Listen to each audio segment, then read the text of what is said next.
Which secret?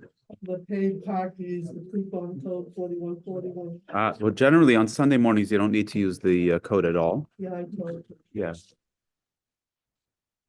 I do just in case. Smart. Just in case we forgot.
All right, good morning, everybody.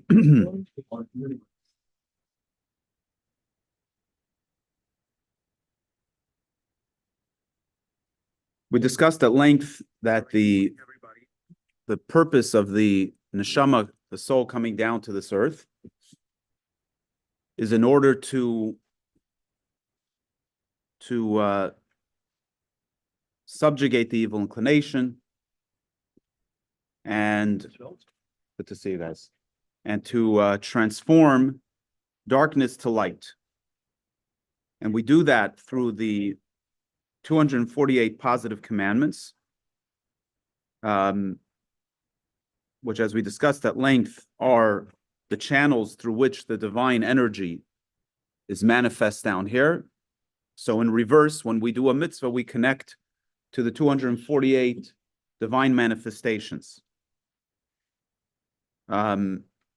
Using the analogy of the body, which again, with the precaution to that we're trying to anthropomorphize, or we're trying not to anthropomorphize. We're trying to be careful not to turn God into a human form, but this is the best we got, right? We look at the body, we look at the human experience, and we know that we're a microcosm, so we reflect back at what the divine structure might be, even if the divine structure is nothing like our comprehension, kind of like the idea of looking in a mirror, right? You're looking in a mirror, you see a reflection of yourself, but there's none of the physical matter that makes up the person is actually in the mirror.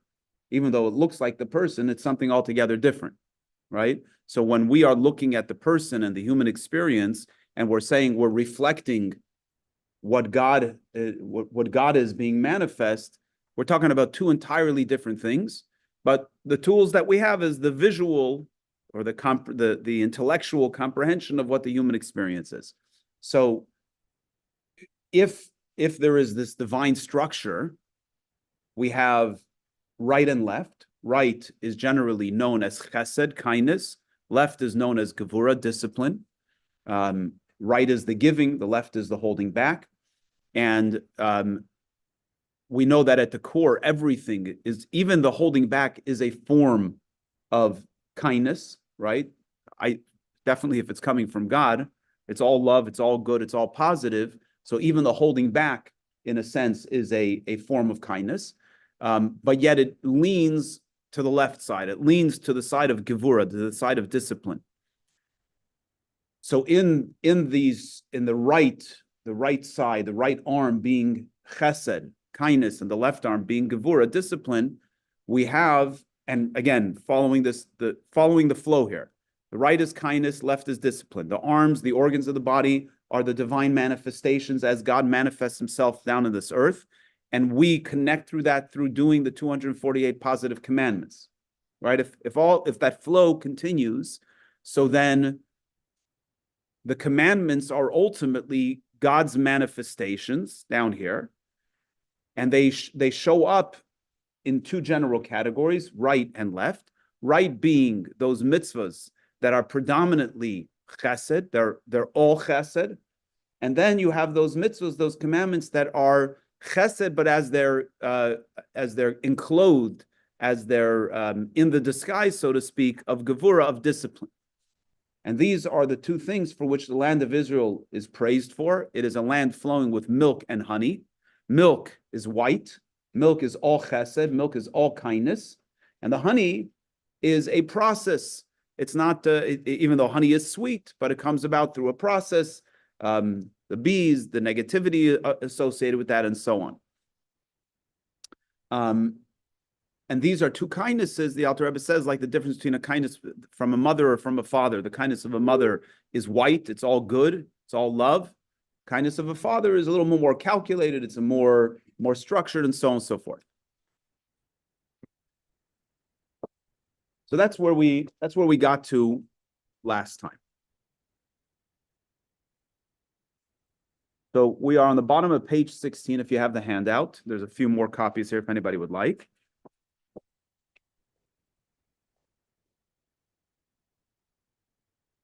And he says like this: Shehu bechinas hamshachas elakus ayidei mitzvahs maisius. This is the drawing down. Remember, the commandments are about divine revelation. So this is the drawing down of godliness, of divine revelation, through the action mitzvahs. Ramache varan de malka, which is the 248 organs of the king, right? This is Israel, land flowing with milk and honey, 248 organs of the king being manifest down here below. We're on bottom of page 16. Ve'eretz Yisrael mechuvenes keneged Eretz Yisrael shalamayla. It says that the physical Israel below is spiritually positioned beneath the spiritual Israel above. So the physical Israel below has a spiritual alignment with the spiritual Israel above. He brings around in parentheses here from the Medrash on Shir Hashirim that the temple below, it says that your dwelling place is aligned. Reference to the temple in Jerusalem, the Beis Hamikdash in Jerusalem is aligned. What does it mean? It's aligned. It's aligned spiritually beneath the spiritual temple above. So what are we talking about here? What is this idea of alignment? We're talking about a spiritual consciousness and a physical reality. How do those two things line up? So, the reality is that we have limited comprehension on what this means, but I don't know if it was in the context of this class, but something interesting that we think about, there's in science, we know that the universe is ever expanding, right? Everybody's familiar with that concept, right? The universe started as a little tiny nothing, and then it's constantly expanding. It's a really easy thing to say because it's totally beyond any of our comprehension what that even means. Not only what it existentially means, but like, what does it actually even mean? What does that mean it's expanding? But I'll just challenge one thought. And that is if you were able to, if it was possible, huh?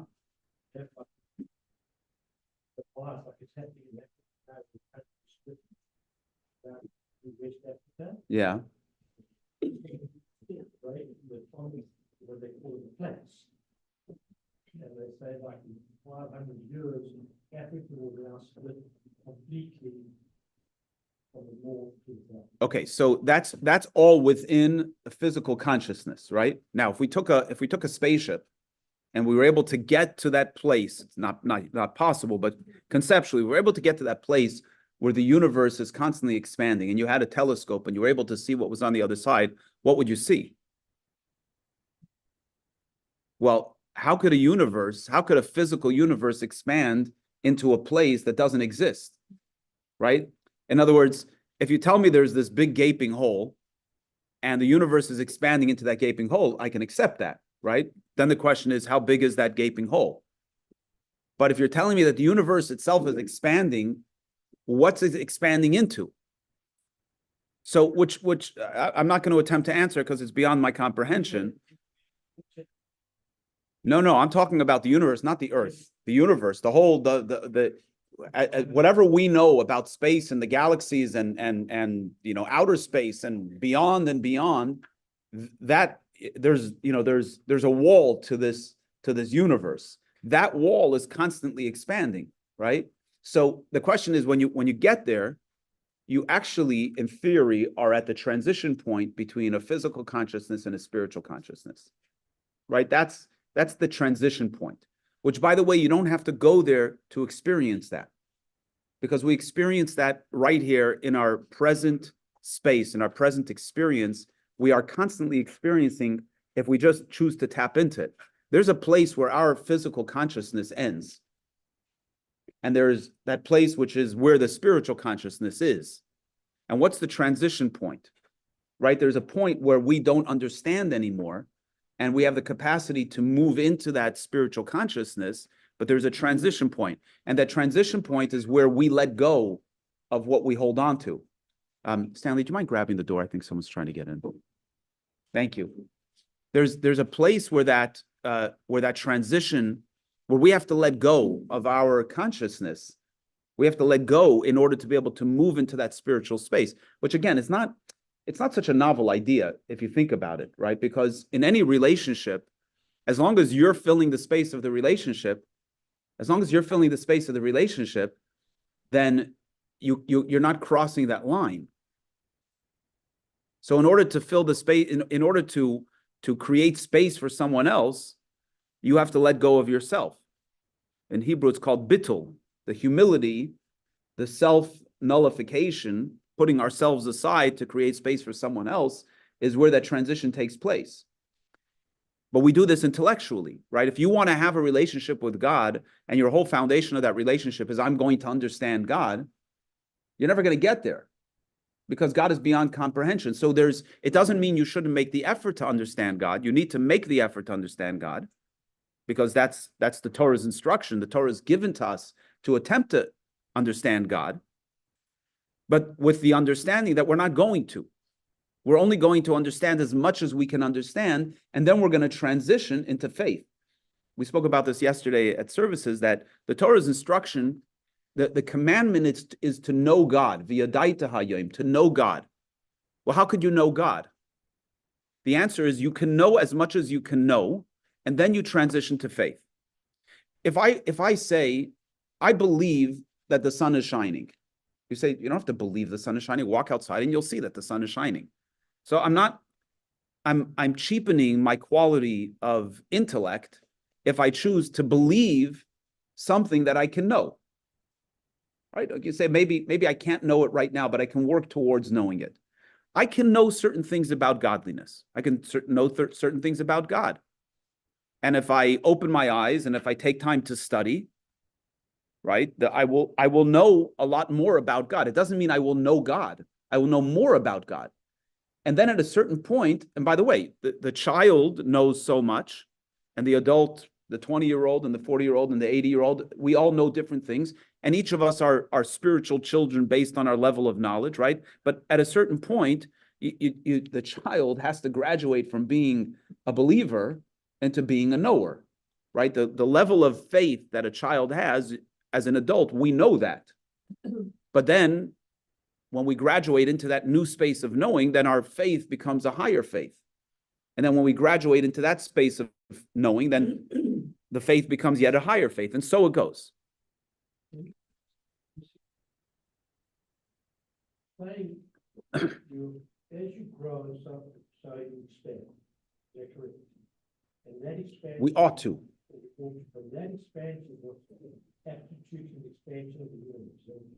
I'm drawing a parallel between, as we as humans expand our knowledge, the transition point between knowledge and faith becomes a different transition, becomes a higher transition point. Similar to how the universe is constantly expanding, And at a certain point, we have to transition from the physical consciousness into a spiritual consciousness. So that same parallel, I'm positing that that's the same parallel.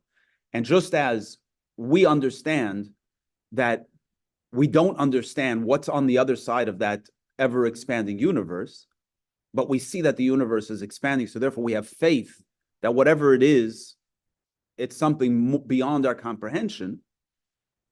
Similarly, I'm saying that within our intellectual capacity for what we understand, we then come to a place where we don't understand anymore. But we understand that we don't understand, and we understand that what's on the other side of that divide is faith. And that's when you move into faith. Yeah.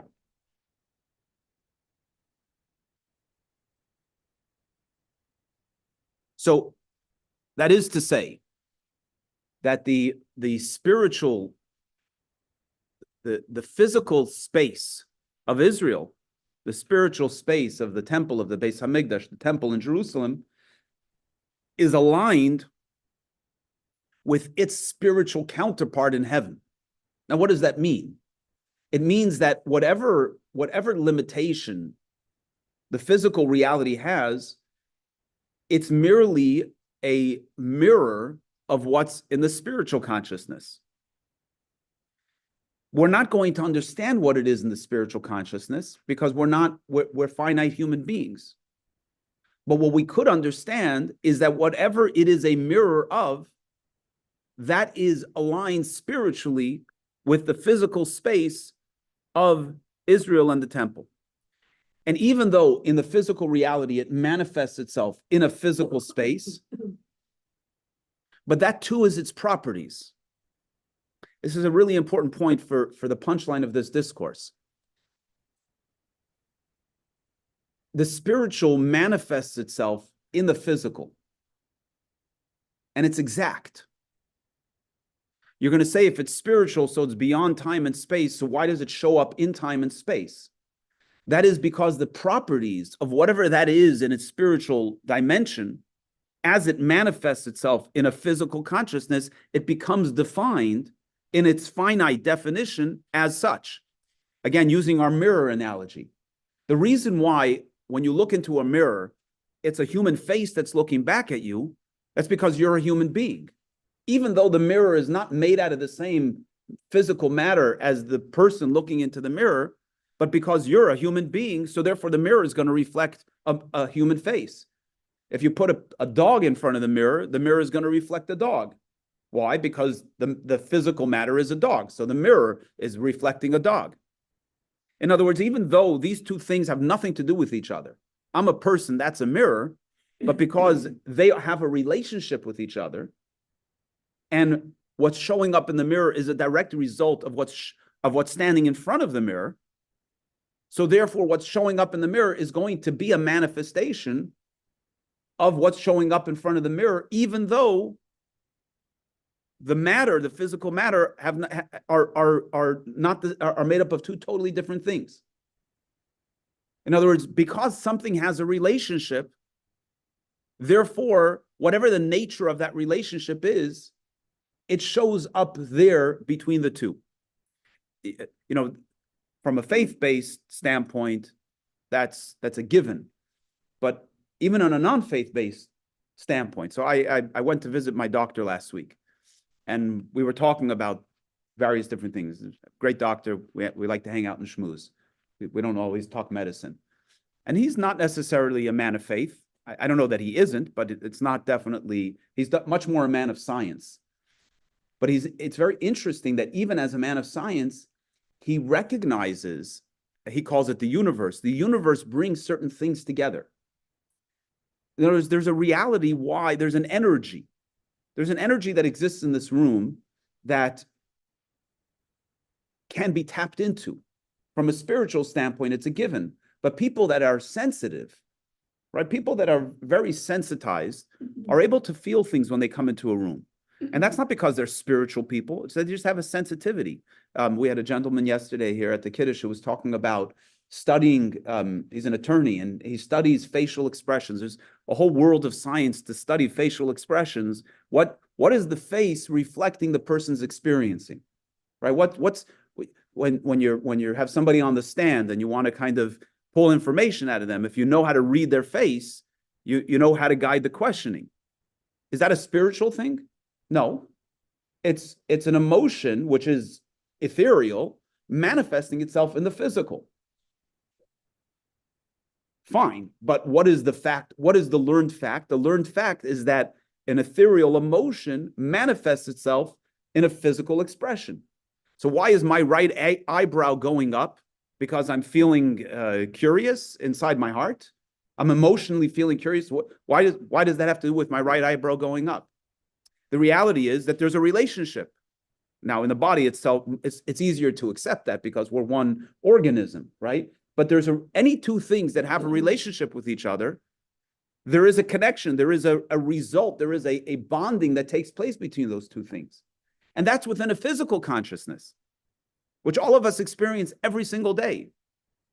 And if we embraced it more, our lives would probably be a little easier, even on a physical consciousness, let alone if we believe in God. In other words, when we encounter another person, if we believe that we were meant to be together, to interact with each other, we're going to look at it in a different way. We're not going to get all as we say in Yiddish, we're not going to get all out of sorts. We're going to say, okay, what's the opportunity here, right? There's endless books of personal development and self-development that talk about this, and they're not necessarily faith-based books, let alone if you bring faith into the equation.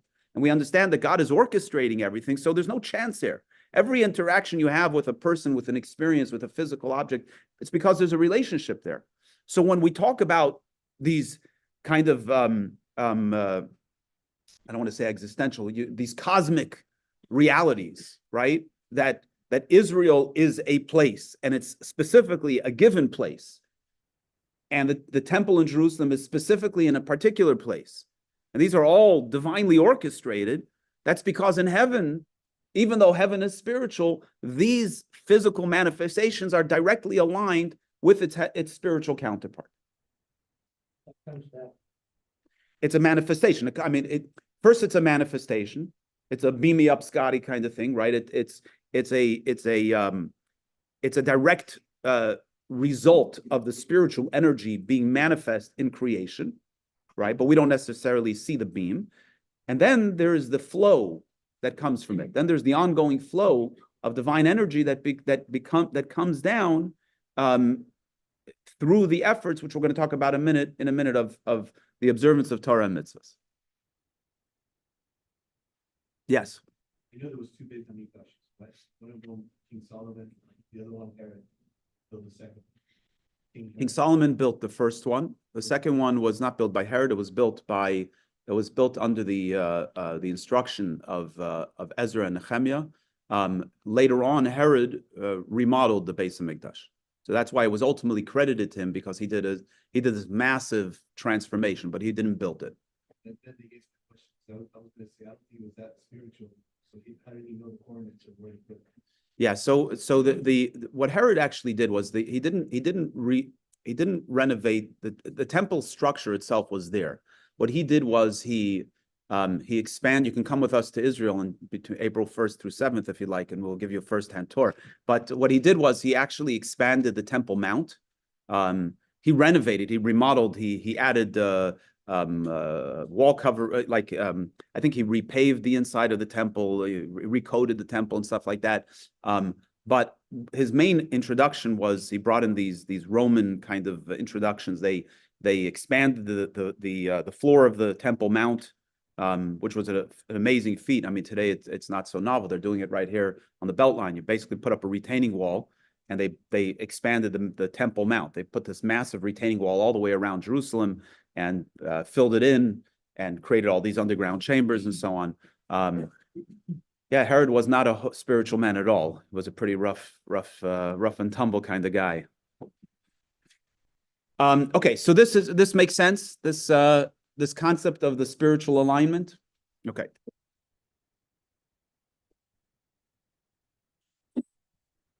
So now with that understanding, we could understand, first of all, the next 5 words, which is V'lachein ikra mitzvahs be'eretz Yisrael dafka. That's why the main observance of the commandments are in Israel. so gesund.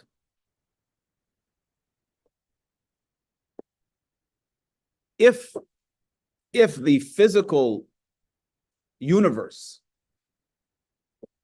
is a manifestation of this primordial being, and the universe's existence is dependent, in other words, the divine flow that energized existence is dependent on the observance of the divine commandments, right? That's the formula.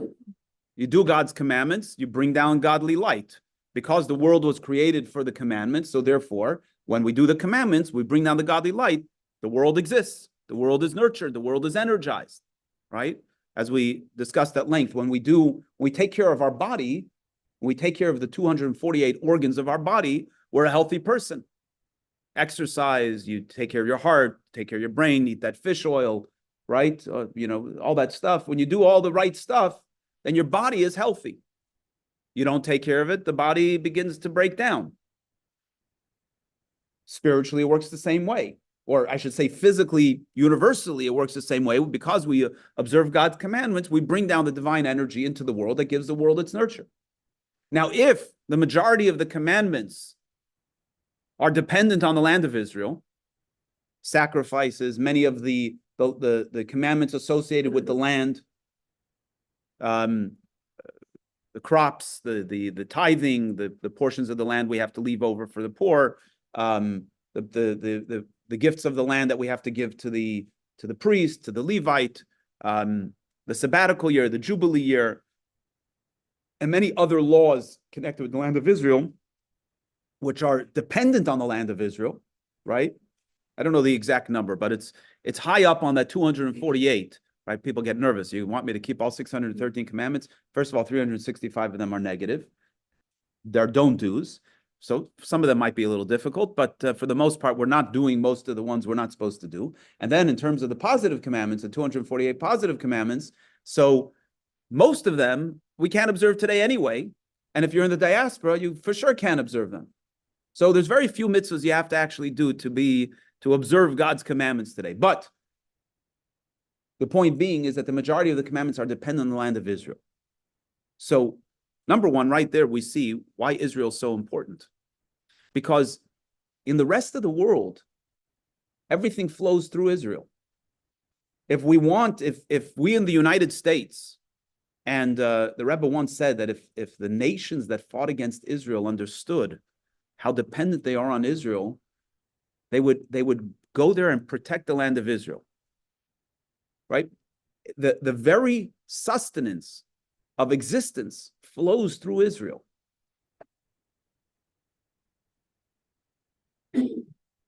So now the question becomes a much stronger question. Why did the spies not want to go into Israel? We'll come back to that in a second, but let me just emphasize this point. So Israel is the lifeline of all of existence. All of this physical existence the lifeline goes through Israel. It flows through Israel. By the way, our prayers go the other direction, right? When we pray in the diaspora, our prayers go to Jerusalem. They go to the place of the temple, even till today, the place of the Holy of Holies, and from there they go up. So this is the yes. I mean, that's not a joke. Yes, it's absolutely the case. So it's yeah.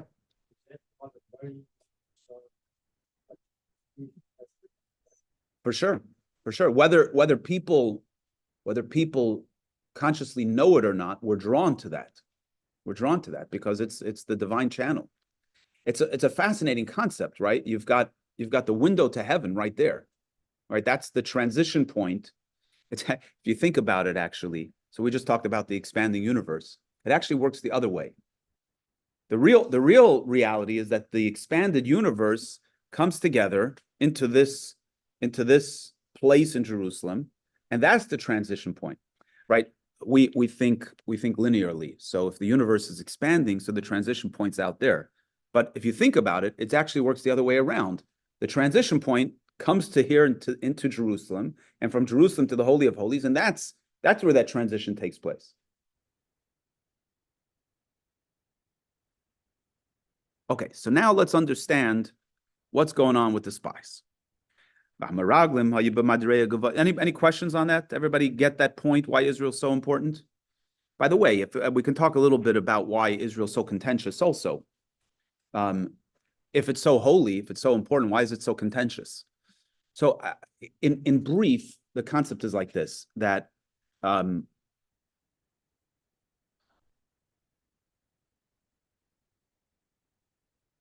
negativity, let's just focus on this concept. Negativity requires negativity to exist, right? If you get into a fight with, we tell this to our children all the time, you get into a fight with your brother or your sister, and they want to go negative, and you're not prepared to go negative, the fight's going to end, right?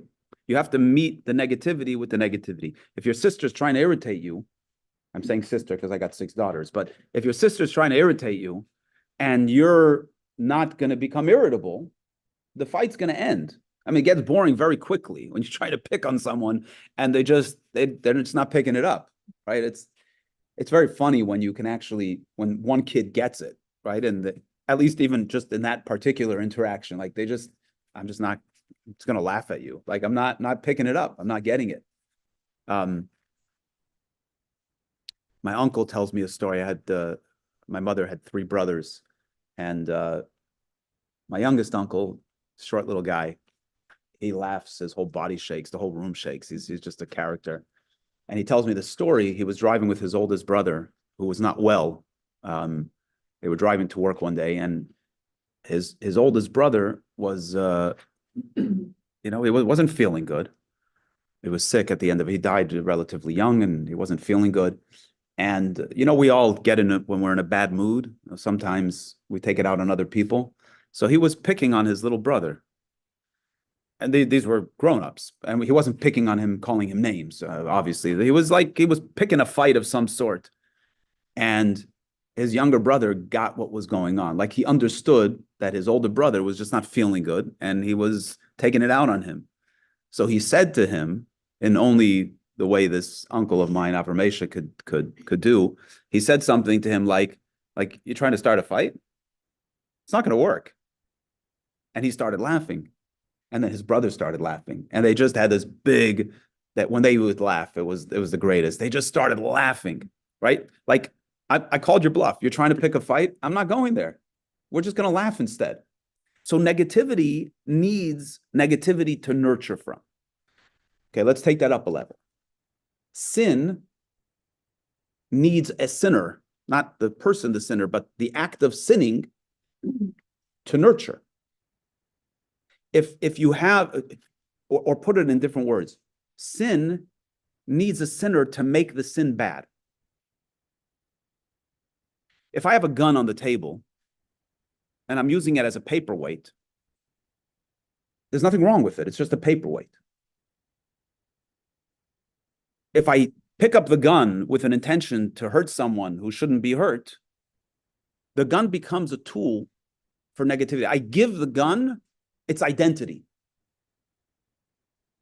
Before I picked up the gun with an intention to hurt someone, it was just a paperweight.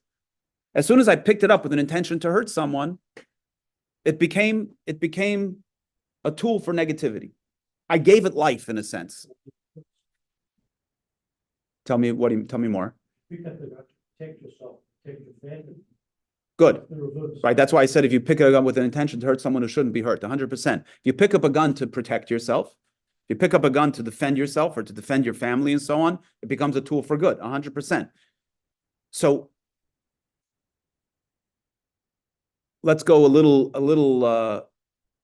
let's deviate a little bit. A prohibited relationship, right? The Torah tells us that there are relationships that we're not allowed to engage in. I don't mean to be crass in what I'm going to say, but there's incestuous relationships. Is there anything wrong with your sister? She's a perfectly fine human being. There's nothing unholy about her. She's holy, in fact. But when a person uses their sister in an illicit relationship, the whole thing becomes unholy. In other words, a minute ago, everything was holy, everything was fine, everything was neutral at least. Now in the act, it becomes unholy. So this concept, this sin, the sin gets its life from the act of sin. If the act of sin isn't there, it dies. The sin dies. If the gun is just sitting as a paperweight, it's just a paperweight. If I pick it up to do something wrong, it becomes wrong. It becomes energized. It gets its life that way. Okay, that's our second layer. That makes sense? Let's take it to the third layer. The third layer is already the spiritual component of that. And that is that all negativity needs to nurture from a holy source. But in order to nurture from a holy source, it nurtures from the negative side of the holy source.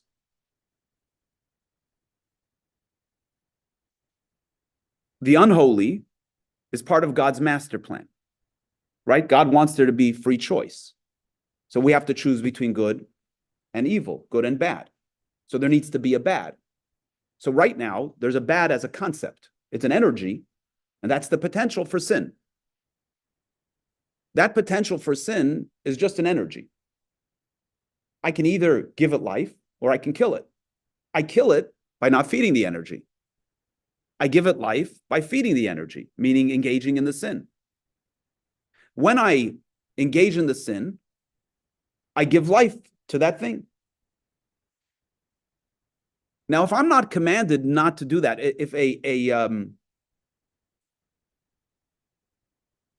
the mitzvahs that a Jew is commanded to observe, for the most part, Gentiles are not commanded to observe. There are certain commandments that a Gentile is required to observe that a Jew is not required to observe. So when it comes to one of those prohibitions, and a Jew is faced with a choice to do that act, which is not prohibited for a Jew, and they do it, they don't do anything wrong. They don't give life to this thing because it's not, there's nothing wrong with it. It doesn't need the nurture. It's definitely not nurturing from a negative place. Or let's take it to a different place. Let's make this a little easier. You have a Kohen. There's certain prohibitions that a Kohen has that an Israelite doesn't have. So when an Israelite does that particular act, nothing happens. It's all a positive event, at least a neutral event. When a Kohen does that prohibited act, he gives life to the thing that otherwise wouldn't have life. So the Israelite who's engaging in the act just keeps the universe flowing. It's all in its positive flow. When the Kohen does that prohibited act, suddenly the Kohen gave life to something that he could have taken life away from. All unholiness, all of this realm of this negative energy, this realm of the unholy, which is known generally in Kaballah as Sitra Achra, which means the other side. It's the realm of the impure, nurtures from the backside of holiness. What does it mean, the backside of holiness? I don't mean the backside like you're behind. Backside means not the face. A face is called a ponim, right? Ashen ponim. A ponim means pnimius, the inner, the inside, the positive, the inside dimension. The back, achorayim, means the backside. There are things that God created in his world that are pnimius, they're panim, they're inner things, they're the things that God wants. And there are things that God created in a backside way in order to create a playing field. And all of us engage in this kind of dichotomy every single day. There are things that we do because we want to do them, and there are things that we do because they're necessary. The things that we do because they're necessary are not necessarily things that we're enjoying or interested in doing. They're just necessary. They're a necessary part of what we need to do in order to to get the things that we really want. We're teaching the JLI course, Advice for Life. So in the first class, it talked about work. is work a means to an end, or is work an end to itself? So the Rebbe explains that the general world concept, the view of society, is that work is a means to an end for the most part. We go to work so we can make money, and then we can use the money to do what we want. Judaism looks at work as an end unto itself. We go to work to make the workspace holy, to influence others, to elevate the money that we earn. The whole objective of work is a holy objective. If we look at work as a means to an end, so it's a necessary evil. Maybe even evil is a strong word. It's a necessary thing we need to do. It's not what we want to do. Let's talk about home ownership, right? Do we love fixing the toilet seat? Nobody loves fixing the toilet. Oh, I can't wait until I can go and do the repairs around my house. Yeah, I'm going to figure out how to fix this and fix that. It's a necessary part. What do I want? I want to have a home. I want to be comfortable at home. What's the experience? The experience is I can come home at the end of the day and I can sit in my chair and I can read my book. I can watch my TV show, listen to my music. And I enjoy the fact that this is my house, that I earned it, and that it's pleasant and it brings calm and peace. King Solomon says, Tiferes Adam L'Shavas Bayis. The beauty of a person, the glory of a person is to sit in their home. Right? There's a certain, look at me, I'm comfortable, I'm at home. But there's a lot of stuff that you need to do in your home in order to have that experience. So God created a world with an objective. There's something he wants out of this world. And that is that we should choose good, that we should do good, that we should make the world a godly place. We should recognize God's presence in the world. That's what God wants. In order for us to achieve that, there has to be this other playing field. There has to be the balance. There has to be a tension there. The tension is all the things that God created to create the tension. But the tension only lives when we feed it. If we don't feed the tension dies. If we don't feed the sin dies. Now, it doesn't die entirely. It dies in this moment, but the concept is out there, and that's a reality until Mashiach comes, until the Messianic era, when the prophet says, that God says that I will remove the spirit of impurity, then sin will be dead forever. Then the lights go on entirely. Until then, we prevent sin from being nurtured every time we reject it. Every time we don't feed the negativity, it doesn't work.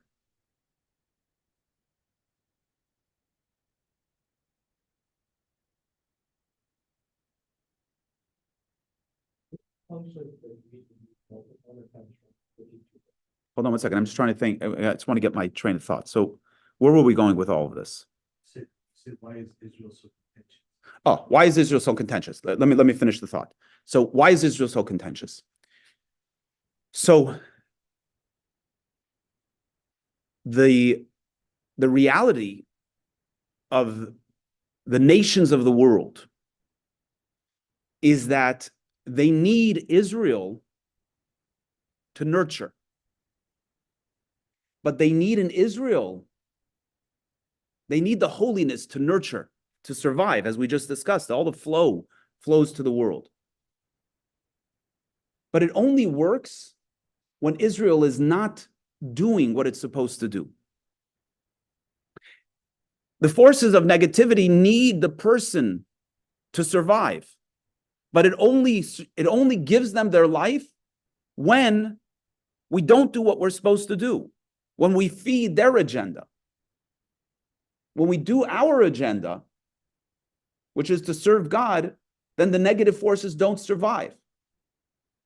When Israel does, when the Jews live as Jews, when we're in the holy land of Israel, nurturing the holiness of the land of Israel and all of its manifestations, when we're united, when we have respect for each other, when we recognize the sacredness of the land of Israel, and we have that mutual respect, then the world steps back. Not because they're afraid of it, but because they can't get anything there. There's nothing there. They can't nurture from the frontal flow of divine energy. They can only nurture from the backside of the divine energy. That's their access point. In in Kabbalistic terminology, it actually uses the term to suckle. Huh? Is it the land or the people that they? It's both. It's the combination. The land is the land because of the people, but it itself is it's kind of like if the land is aligned with the heaven, it's aligned with the Jewish people also, right? The land is holy in and of itself, and its holiness is manifest its holiness is always there, right? But it's manifest and it's nurtured when we nurture the land. That's why the land of Israel has always been holy, even when Jews weren't there. When the Jews nurture the land, yeah.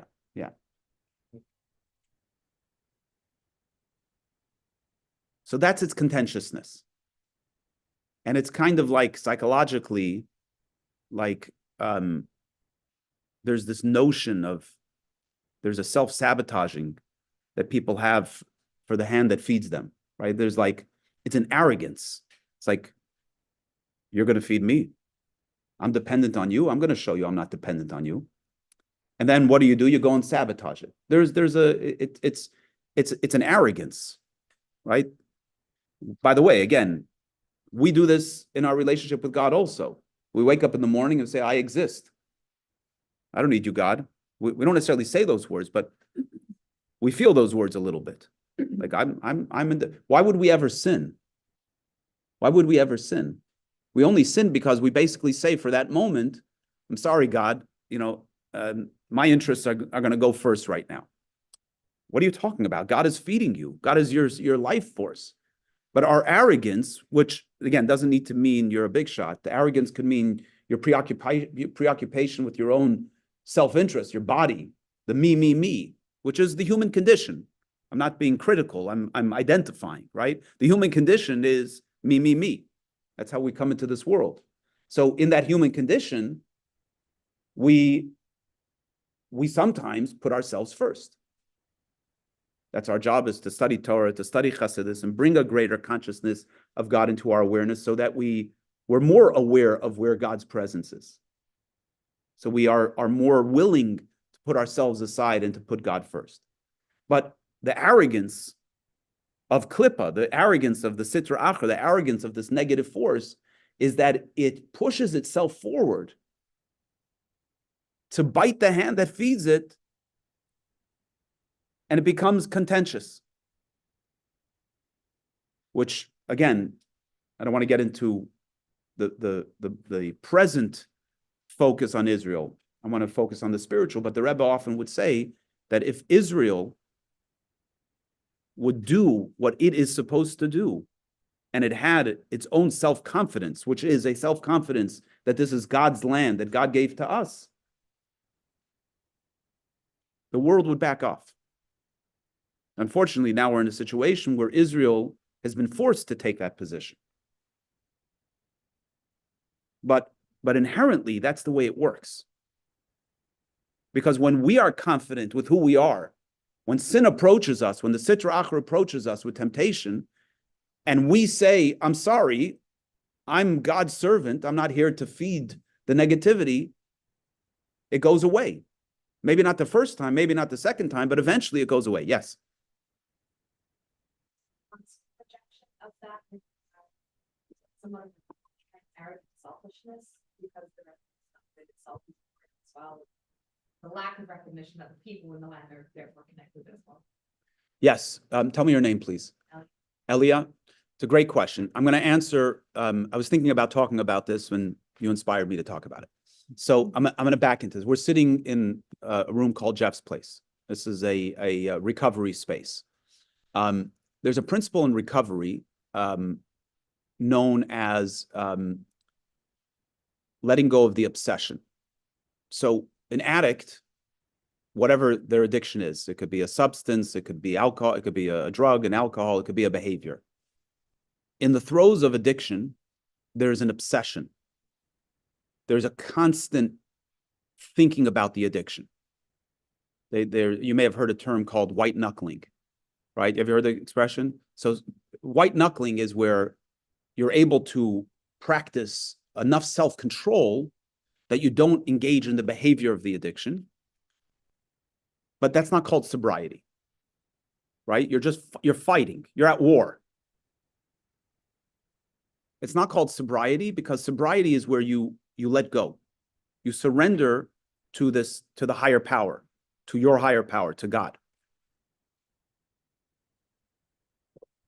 In the first phase of recovery, when somebody truly embraces recovery, they go through a period of time where they are moving from the obsession into the recovery space. And it's a really hard period of time. Submission. It's a constant, there's a constant ruminating. Okay, I didn't drink for a day. I didn't drink for 2 days. Should I go today? No, maybe I should fight it for another day. Okay, I fought it another day. And then at some point, you have to come to a place where you say, I'm not going to fight anymore. I'm letting go. As the term is, let go and let God. I'm just letting go. I'm not going to hold on to it anymore.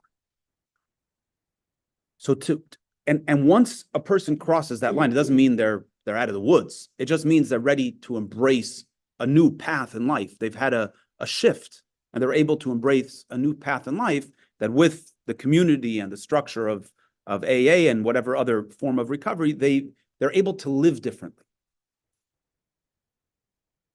Take that same parallel when it comes to sin or when it comes to Israel, right? What's changed? Let's use Israel first. What's changed for Israel between today and 6 months ago? Israel is much more comfortable with saying to the world, we don't care what you think of us. Now, whether they say we don't care what you think of us, or they say we can't afford to listen to what you think of us, right? Whatever it is. And by the way, this in Israel is right, left, center. People who felt otherwise feel very strongly, we don't have the luxury of listening to your opinion, because your opinion is not based on the reality of what we're experiencing here. Your life is not at stake. This is our land. We have an obligation to protect our people, and so on and so forth. There are those voices that are also strongly saying, this is our God-given land, which is really important, right? It's not our land because the UN gave it to us in 48, and it's not our land, it's because that falls short. I mean, it's a good rational argument. It's a good existential argument, but it falls short of this infinite spiritual power, which is, it's our land because God gave us this land. That's what it is, right? But you say it once, and the world pushes back. You say it twice, the world pushes back. You say it 3 times, the world stops pushing back so hard. And my son is reading this book called, I think it's called the Covenant of the Ark, or the Ark of the Covenant. It's a book about the U.S.-Israel relationship going back to the founding of this country.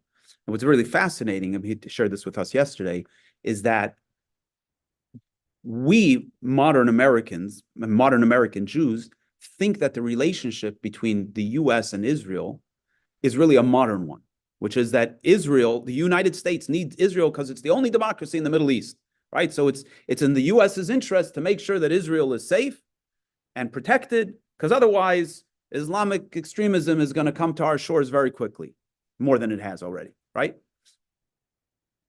It has to go back to the founding of this country. It was a religious connection. Founding fathers saw Israel, the land of Israel, as an inherent connection to the identity of what the United States is. It's much deeper than that. Now, if Israel was more comfortable in saying that out loud about itself, this is a very Christian country, the one we live in here now. So even though the haters are making a lot of noise, but this country is founded on those values. And if the Jewish people were to say, hey, this is our God-given land, I don't care what their agenda is. They may have this notion that in order for there to be, the second coming and whatnot, the Jews have to, I don't care, that's fine. As Rabbi Manis Friedman says, you can believe whatever you want as long as you're not accelerating my journey there, right? So fine, just stand back. This is our land. And the Rebbe often said that if Israel spoke strongly with a loud voice and confidence about who it is and why it is, the U.S. would never pressure the U.S. publicly. We know that what we read in the media is not necessarily what goes on behind closed doors. There's all this politicking, right?